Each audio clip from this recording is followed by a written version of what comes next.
Hi guys, welcome to Twinkle Talks. Hope you all are doing good. I am Twinkle.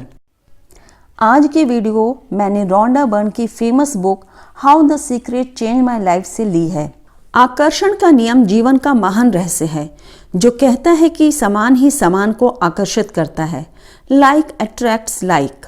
आपके लिए इसका मतलब यह है कि आप अपनी जिंदगी में ऐसे अनुभवों परिस्थितियों को आकर्षित कर रहे हैं जो आपके मन में रहने वाले विचारों और तस्वीरों के समान है।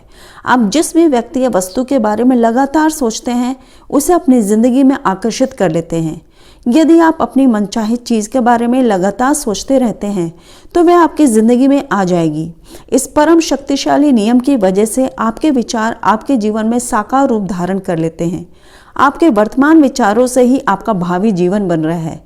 इसलिए यदि आप अपने भावी जीवन को बदलना चाहते हैं तो इसी समय अपने वर्तमान विचारों को बदल लें। जो कहानी मैं आज आप सबके साथ साझा करने वाली हूँ वो अमेरिका के एक शहर मिसिसिपी में रहने वाली मार्टा की है। इस कहानी में मार्टा अपने एक्सपीरियंस शेयर कर रही हैं जो उन्होंने आकर्षण के नियमों पर विश्वास करके पाया है। तो कहानी कुछ इस तरह है। मेरी 21 साल की बेटी और उसका 4 साल का कुत्ता पपाई हमारे यहाँ 4 महीने तक रहे, जिस दौरान मैंने पपाई की देखरेख की।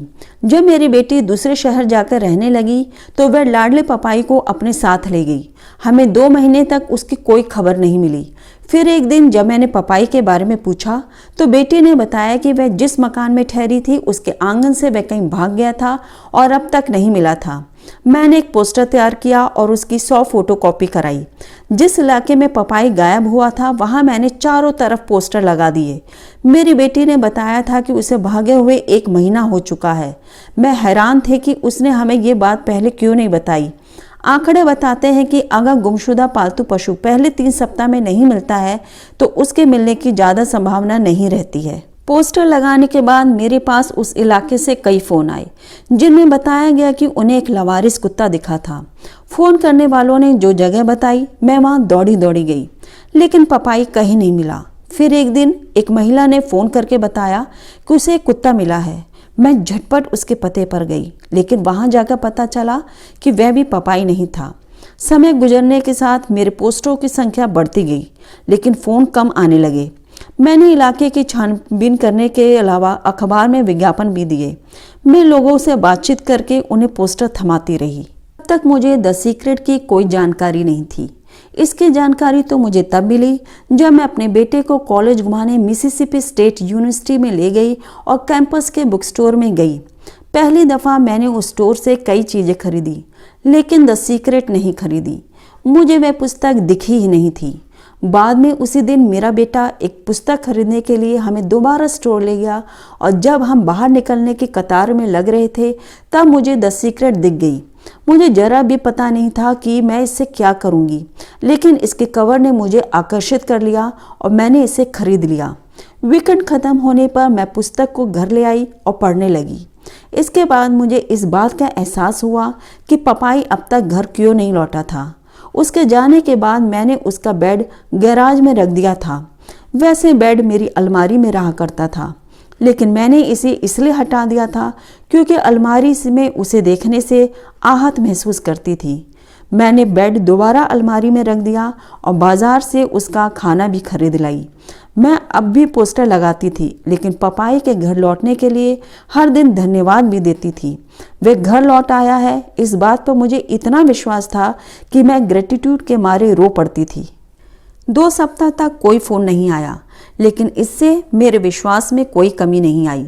फिर एक दिन किसी ने फोन पर मुझे बताया कि उसे उस इलाके में एक छोटा कुत्ता दिखा था।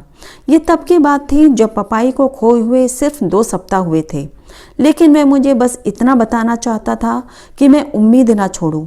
मुझे ये बहुत अच्छा लगा। फिर कुछ घंटे बाद मेरे पास एक और फ़ोन आया। उस आदमी ने मुझे बताया कि पपाई टेक्सास में उसकी भतीजी के पास था। उसने कहा कि जिस वक्त पपाई खोया था उस वक्त उसकी भतीजी वहां आई हुई थी और वह उसे स्कूल के पास मिला था जो उसके लापता होने की जगह के करीब था। भतीजे ने इलाके में कुत्ते के बारे में तहकीकात की थी कि क्या कोई उसे जानता है, लेकिन किसी को कुछ नहीं मालूम था।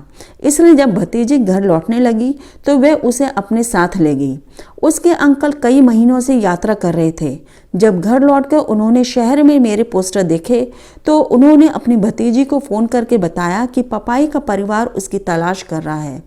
अंकल ने अपनी भतीजी का नंबर दिया और मैंने फ़ोन करके पूछा कि उसके पास जो कुत्ता है क्या वह पपाई जैसी हरकतें करता है, और निश्चित रूप से ये वही निकला। आप ये सोच रहे होंगे कि मैं पपाई को वापस कैसे ला पाई, जबकि वह टेक्सास में था और मैं मिसिसिपी में। देखिए, बाकी की कहानी ये है कि उसका घर मेरे डैडी के घर से सिर्फ 15 मिनट की दूरी पर था। मेरे डैडी ने पपाई को ले लिया और जब वे मेरे बेटे के ग्रेजुएट होने पर यहाँ आएंगे तो वे उसे मुझ तक पहुँचा देंगे। दोस्तों, ये कहानी थी मिसिसिपी में रहने वाली मार्टा की। मार्टा जानती थी कि उसे इस बात पर पूरा विश्वास करना था कि पपाई घर पर ही है। जब कोई बहुत प्यारा पालतू पशु खो जाता है तो यह आसान नहीं होता। उसने कुछ स्पष्ट लेकिन बहुत शक्तिशाली कार्य करने का चुनाव किया, जैसे उसका बेड वापस अपनी अलमारी में रखना और उसके लिए खाना खरीदना, क्योंकि इन कामों से ये संदेश गया कि पपाई घर लौट आया है। मार्टा का विश्वास इतना दृढ़ हो गया कि इसकी वजह से वह पपाई के लौटने की ग्रेटिट्यूड के मारे रो पड़ी। दृढ़ विश्वास ही सृजनात्मक प्रक्रिया का दूसरा अति महत्वपूर्ण कदम है। दोस्तों, ऐसा ही दृढ़ विश्वास आप सबको खुद पर, अपने सपनों पर और सृष्टि पर होना चाहिए। इसी के साथ मैं आप सबसे विदा लेती हूँ। ऐसी ही प्रेरक बातों और कहानियों के लिए चैनल को लाइक और सब्सक्राइब करें। Till then, have fun and enjoy life.